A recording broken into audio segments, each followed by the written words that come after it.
Hello, nandito tayo uli sa kusina ni Auntie Merly.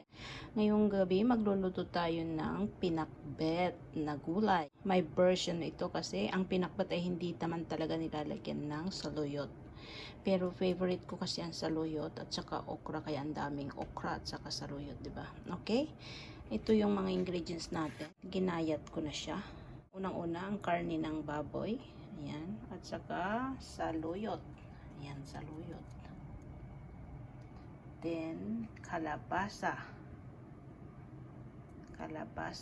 then okra, ampalaya, then talong. Tsaka igigisa natin siya ngayon. Dapat hindi ako naggigisa, pero baboy kasi ang ilalagay natin, kaya maggigisa ako. At saka syempre sitaw. Ayan, may sitaw tayo ngayon. Ayan, at igigisa ko siya sa kamatis, luya, tsaka bawang. Ayan, okay. Yan po ang ating ingredients today. Yung ating mga gamit sa pagluluto ng pinakbet. Ayan, okay. Start na tayo. Okay, start na tayo sa pagluluto ng pakbet. Una, ibubulog muna natin ang karne. Yan, igisa natin siya hanggang sa mag-brown siya. Hanggang sa lumabas yung mantika. Kasi kung mas marami mantika, tatanggalin natin.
Eventually,